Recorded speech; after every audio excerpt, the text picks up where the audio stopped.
धन्य धन्य वह भक्त अनन्य, मेरी शरण तर जिसे न अन्य। बाबा का ये 11वां वचन, जिसमें बाबा हमें साक्षात ये कहते हैं कि धन्य धन्य वह भक्त अनन्य, जो भी भक्त मेरी शरण में आएगा वो धन्य हो जाएगा। मेरी शरण तर जिसे न अन्य।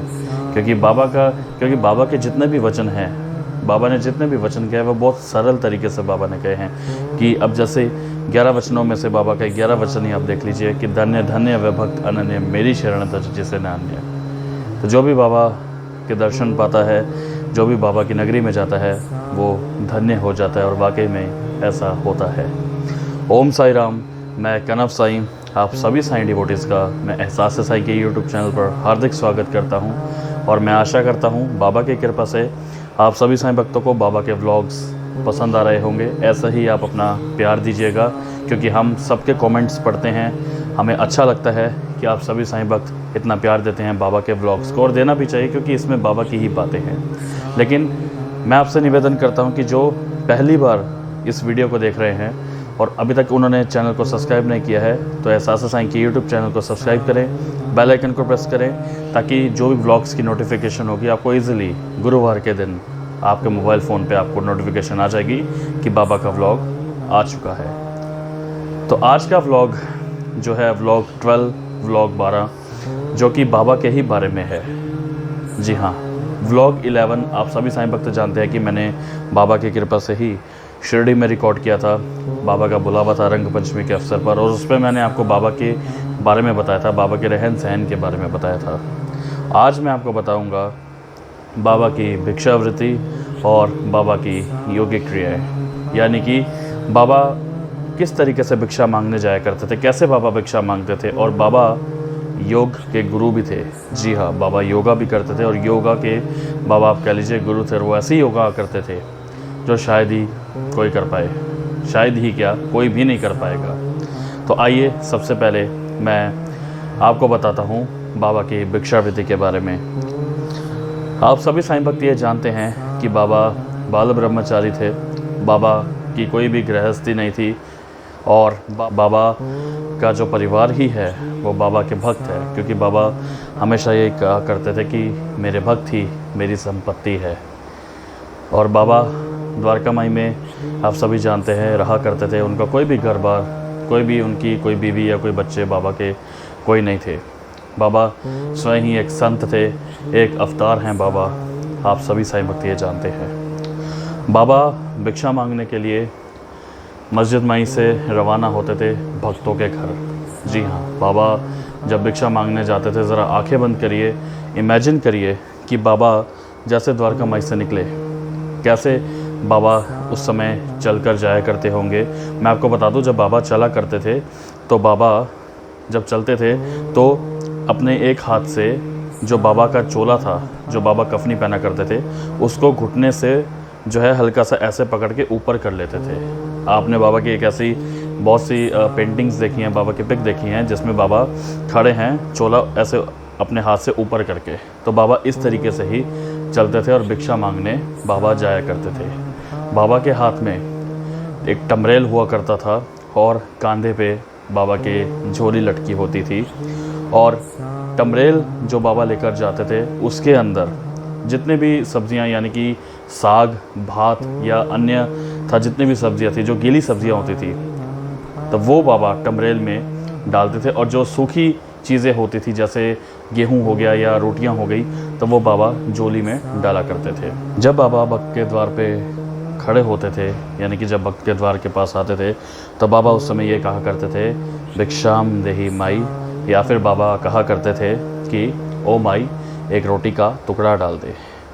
तो जब बाबा भक्त के घर पहुंचा करते थे, सोचिए बाबा आपके घर आ गए, बाबा आपके घर आ गए और बाबा आपके घर के दरवाजे के बाहर आवाज़ लगा रहे हैं भिक्षाम देहि, या कह रहे हैं ओ माई, एक रोटी का टुकड़ा डाल दीजिए। तो आप कैसे भागे भागे जाएंगे बाबा को प्रसाद देने के लिए, यानी कि बाबा को भिक्षा देने के लिए। वैसे ही उस समय बाबा के भक्त बाबा को भिक्षा दिया करते। बाबा भिक्षा सुबह के समय मांगा करते थे कभी कभी तो बाबा एक ही फेरी लगाया करते थे, यानी कि कभी कभी कुछ भक्तों के घर जाया करते थे बाबा, और कभी कभी तो बाबा को भिक्षा मांगते मांगते दोपहर के 12 भी बज जाया करते थे। और कुछ वक्त उस समय ऐसे होते थे कि जो बाबा को भिक्षा भी नहीं देते थे, लेकिन बाबा कभी क्रोधित नहीं होते थे, बाबा उनको कुछ नहीं कहते थे। बाबा सिंपल सी एक प्यारी सी मुस्कुराहट देकर बाबा उनको या तो ऐसे आशीर्वाद के रूप में ऐसे हाथ ऊपर कर देते थे, या अल्लाह मालिक कहकर बाबा वहाँ से चले जाया करते थे, लेकिन बाबा उनके बारे में कभी कुछ गलत नहीं कहते थे। तो जब बाबा मस्जिद माई में आते थे तो जो भी बाबा को प्राप्त हो या जो भी भिक्षा बाबा के भक्तों ने बाबा को प्यार से दी, तो वो सबसे पहले जो भी प्रसाद होता था वो धोनी माई को, जैसे मैंने आपको पहले व्लॉग में यानी कि 11वें व्लॉग में बताया था कि सबसे पहले बाबा धोनी माई को ही भोग लगाया करते थे। उसके बाद बाबा दूसरा निवाला जो होता था वो जीव जंतु के लिए होता था, और तीसरा निवाला जब बाबा ग्रहण करते थे तो निवाला को ऊपर रखकर आसमान में देखकर अल्लाह मालिक बाबा कहकर वो निवाला ग्रहण करते थे। सोचिए उस समय वो क्या मंज़र होगा जब बाबा निवाला ग्रहण कर रहे होंगे, किस तरीके से बाबा भोजन कर रहे होंगे। और मैं आपको बता दूं, अक्सर जब बाबा भोजन किया करते थे तो वहाँ पर पर्दा कर दिया जाता था द्वारका माई में, और वहाँ पे जो भक्त उपस्थित होते थे उस समय वो थे तात्या कोते पाटिल, बाईजामा और श्यामा, जिनका नाम माधवराव देशपांडे है। तो जब वो पर्दा हो जाया करता था तो वहाँ जो बाहर भक्त खड़े होते थे वो इंतज़ार करते थे कि कब बाबा प्रसाद ग्रहण करें और हमें वो प्रसाद प्राप्त हो। और कुछ भक्त जो थे बाबा को भिक्षा तो देते थे, रोटी अन्न ये सब बाबा को दिया करते थे, लेकिन कुछ भक्त बाबा को भिक्षा में दक्षिणा भी दिया करते थे। जी हाँ, भिक्षा में बाबा को कुछ दक्षिणा भी दिया करते थे, और कभी कभी तो बाबा अपने भक्तों से खुद ही दक्षिणा मांग लिया करते थे। और जिसके पास अगर दक्षिणा नहीं होती थी तो बाबा उस भक्त को किसी और से उधार लेने को कहते थे कि वो उधार ले और वो बाबा को दक्षिणा दे। अब वो उधार क्यों ले? क्योंकि उसमें भी उस भक्त का ही कल्याण है, क्योंकि बाबा जो कहते हैं ना कहीं उन चीज़ों में कल्याण रूपी ही वो चीज़ होगी आपके साथ, अगर बाबा का वो आप कह लीजिए एक मैसेज है आपके लिए, क्योंकि बाबा के जो वचन होते हैं वो कभी असत्य नहीं होते। तो बाबा इसी तरीके से भिक्षा मांगने जाया करते थे, घरों घरों में बाबा भिक्षा मांगते थे। आज भी मैं आपको बता दूं कि बाबा के वो 5 घर हैं। वैसे तो बहुत से ऐसे घर थे, लेकिन आप सभी जानते हैं कि आज के जनरेशन में डेवलपमेंट काफ़ी हो चुकी है।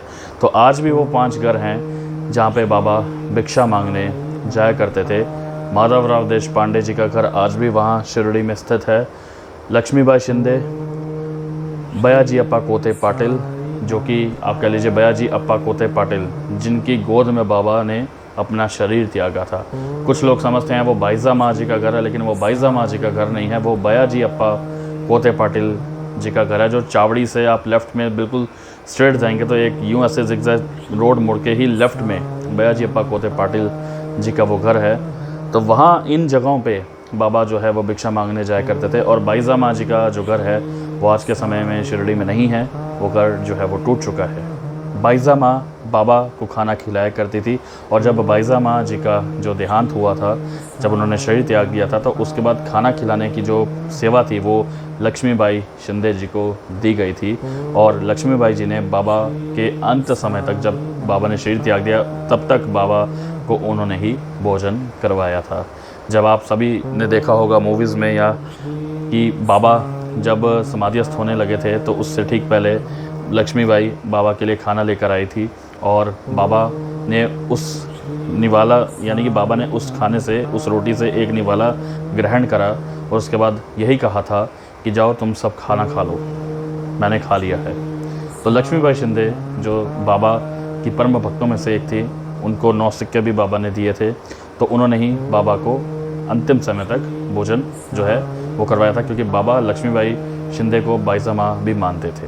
तो यहाँ बाबा जो हैं वो जाया करते थे भिक्षा मांगने के लिए, और आज भी हमें ऐसा प्रतीत होता है कि बाबा यहीं से चल के जाया करते होंगे, क्योंकि बाबा पूरे शिरडी नगरिया में घूमते थे। यानी कि जो साईं समाधि कॉम्प्लेक्स है, लेंडी बाग है, जो द्वारका माई के बाहर रोड बनी हुई है, बाबा हर जगह यहाँ पे चला करते थे। इसलिए हमें बाबा का एहसास क्यों ना हो, इसलिए ही हमें बाबा का ये एहसास होता है। तो बाबा की ये भिक्षावृत्ति, बाबा भिक्षा मांगते थे, और बाबा ने सारी उम्र ही ये भिक्षा जो है वृत्ति बाबा ने अपनाई। और बाबा ने भिक्षा जो थी लोगों के जब घर जाते थे भिक्षा मांगने के लिए, वो तब बंद करी जब बाबा की तबीयत ख़राब हुई थी 28 सितंबर 1918। जी हाँ, क्योंकि 28 सितंबर 1918 को ही बाबा को ज्वर हुआ था, यानी कि बाबा को फीवर हो गया था। जी हाँ, क्योंकि बाबा के समाधिस्थ होने से 15 दिन पहले ही बाबा की जो थी तबीयत बिगड़ना शुरू हो गई थी। तो इसलिए बाबा ने ये कार्य अपने जीवन, यानी कि अपने जीवन तक बाबा ने भिक्षावृत्ति बाबा ने ये करी थी। अब मैं आपको बताता हूँ बाबा की योगिक क्रियाएं के बारे में कि बाबा किस तरीके से योगा किया करते थे। 2 योगिक क्रियाएं बाबा जो हैं वो किया करते थे, यानी कि 2 योगा के आसन बाबा किया करते थे। सबसे पहला जो बाबा योगा जो बाबा किया करते थे वो थी धौतिक क्रिया, और दूसरी जो थी वो खंड योग था। जी हाँ, क्योंकि देखिए बाबा के जयकारे में ये सिद्ध हो जाता है कि बाबा योगा के गुरु हैं। अब आप कहेंगे कि जयकारे में कैसे सिद्ध हो सकता है, तो एक बार ज़रा जयकारा लगाइए बाबा का। अनंत कोटि ब्रह्मांड नायक राजाधिराज योगीराज, जी हाँ योगीराज परब्रह्म श्री सच्चिदानंद सद्गुरु साईनाथ महाराज की जय। क्योंकि योगीराज ही यही कहलाता है कि बाबा योग्य गुरु हैं, योगा के बाबा स्वयं गुरु थे। तो अब मैं आपको बताता हूँ धौतिक क्रिया की क्या विशेषता है, मतलब किस तरीके से बाबा धौतिक क्रिया किया करते थे। धौतिक क्रिया इस तरीके से बाबा करते थे कि अब आप सुन के हैरान हो जाएंगे कि बाबा अपनी आंतों को निकाल कर बरगद के पेड़ पर सुखाया करते थे। द्वारका माई की कुछ ही दूरी पर एक बरगद का पेड़ था, वहाँ पर बाबा जाया करते थे और वहीं पर अपनी आंतें जो थी स्वच्छ करने के लिए बाबा निकाल कर जो है बरगद के पेड़ पे सुखाया करते थे।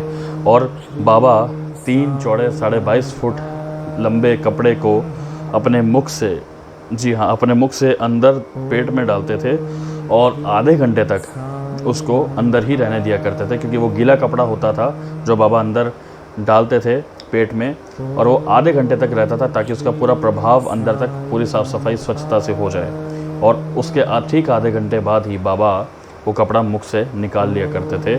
ये थी धौतिक क्रिया। और अब मैं आपको दूसरी जो योगा है बाबा की बताता हूँ, वो है खंड योग। खंड योग में बाबा ने क्या किया था, बाबा ने खंड योग में अपने शरीर को अलग अलग अलग करके द्वारका माई में पूरा फैला दिया। जी हाँ, ये हम आम इंसान तो क्या कोई योगा के इस समय के गुरु भी होंगे वो भी नहीं कर सकते, क्योंकि बाबा के पास ऐसी शक्तियाँ, विशेष शक्तियाँ थी, क्योंकि बाबा तो साक्षात अवतार थे। तो बाबा ने अपने शरीर को अलग अलग करके मस्जिद माई द्वारका माई में हर जगह फैला दिया। और उस समय एक महाशय द्वारका माई में पहुँचे, और जब वो द्वारका माई में पहुँचे उनको बड़ा वो भयभीत हो गए, बहुत ही भयभीत हो गया। और उस समय उसके मन में ये विचार आया कि क्यों ना ये खबर मैं अधिकारी को जाके दूं, पुलिस अधिकारी को जाके वहाँ पे दूं। लेकिन फिर उसने सोचा कि यहाँ मेरे अलावा और कोई नहीं है, और अगर मैं वहाँ पे कंप्लेंट करने गया तो मैं ही पकड़ा जाऊँगा, क्योंकि शक मेरे पे ही शक लोग करेंगे कि मैंने बाबा को मार डाला। इसलिए वो चुपचाप बाबा की द्वारका माई से चला गया। लेकिन जब वो अगले दिन आता है बाबा की द्वारका माई में, अगले दिन जब वो आता है तो बाबा को वो देखता है कि बाबा ध्यान मगन में अपना बैठे हुए हैं, चिंतन कर रहे हैं। वो बहुत हैरान होता है, और उसको ये लगता है कि शायद मैंने कोई बुरा सपना देखा है, या शायद मुझे कोई बुलेखा हुआ है, या मुझे शायद वहम हुआ है। तो ये सब सोचकर वो इस बात को भुला देता है। तो सोचिए बाबा की ये जो 2 योगिक क्रियाएँ थी, जो बाबा ने ये 2 योगा की थी, आज की जनरेशन में हम में से कोई भी नहीं कर सकता, चाहे वो कितने भी कोई बलवान योग गुरु क्यों ना हो। क्योंकि आंतें निकाल कर पेड़ पे सुखाना, अगर आंतें निकालेंगे तो इंसान तो वहीं शरीर त्याग देगा। आप सोचिए बाबा ने ये कार्य किए थे, और बाबा ही ये कर सकते थे, क्योंकि बाबा योगा के गुरु थे और बाबा ब्रह्मांड के नायक थे, पर ब्रह्मा थे।